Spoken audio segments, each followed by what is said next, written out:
This next selection, which I'll be reading, is after Zeitoun has disappeared from sight. The previous night had been calm compared to the day, but this night brought more fury, more violence. Other prisoners had been added to the cages throughout the evening, and now there were more than 70 at Camp Greyhound. They were angry. There was less space, more agitation. There were challenges issued by the prisoners to the guards, and soon more pepper sprayings. Always the procedure was the same. A prisoner would be removed from his cage and dragged to the ground nearby in full view of the rest of the prisoners. His hands and feet would be tied, and then, sometimes with a guard's knee on his back, he would be sprayed directly in the face. If the prisoner protested, the knee would dig deeper into his back. The spraying would continue until his spirit was broken. Then he would be doused with a bucket and returned to his cage. Zeitoun had watched elephants as a boy when a Lebanese circus passed through Jabla. Their trainers used large steel hooks to pull the beasts one way or the other, to prod or punish them. The hooks looked like crowbars or ice picks, and the trainers would grab the elephants between the folds of their hide and then pull or twist. Zeitoun thought of the trainers now, how these guards, too, had been trained to deal with a certain kind of animal. They were accustomed to hardened, maximum security prisoners, and their tools were too severe to work with these men. So many of them guilty of the smallest of crimes: curfew violations, trespassing, public drunkenness. The night dragged on. There were bursts of screaming, wailing. Arguments broke out among the prisoners. Guards would leap up, remove a man, put him in a new cage, but the fighting continued. The prisoners this night were wired, agitated.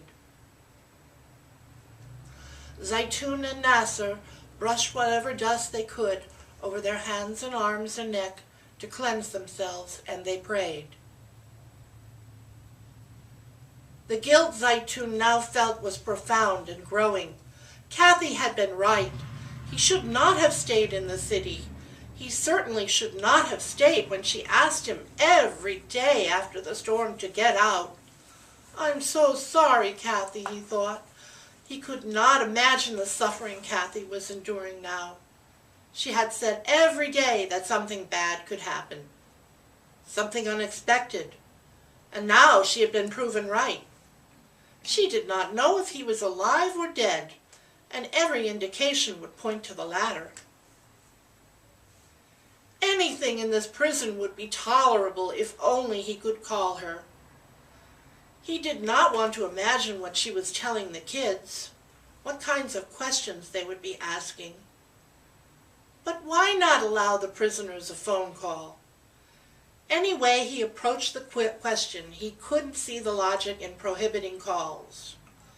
It was troublesome, maybe, to escort the prisoners into the station to make calls, but wouldn't the calls end up relieving the prisons of at least some of the jailed?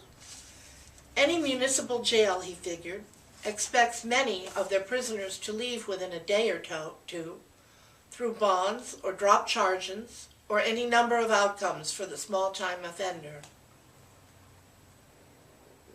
The ban on phone calls was, then, purely punitive, just as the pepper spraying of the child man had been born of a combination of opportunity, cruelty, ambivalence, and sport.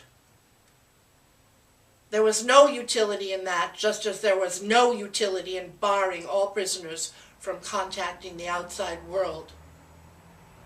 "Oh, Kathy," he thought, "Kathy, I am so sorry. Zachary, Nedima, Aisha, Safia, I am so very sorry tonight that I was not and am not with you." By 2 or 3 in the morning, most of the prisoners were asleep, and those who remained awake with Zeitoun were quiet. Again, Zeitoun refused to sleep on the pavement and caught only occasional rest by draping himself over the steel rack. He knew the conditions had begun to take a very real toll on his psyche. He had been angry until now, but he had been thinking clearly. Now the conditions were more tenuous. He had wild thoughts of escape. He pondered whether something very bad might happen to him here. And throughout the night he thought of the child man and heard his screams. Under any normal circumstances, he would have leapt to the defense of a man victimized as that man had been, but that he had to watch, helpless, knowing how depraved it was. This was punishment for the other prisoners, too. It diminished the humanity of them all. We hope that you will join us in November. We have a lot of discussions, and we want to see you there. Thank you.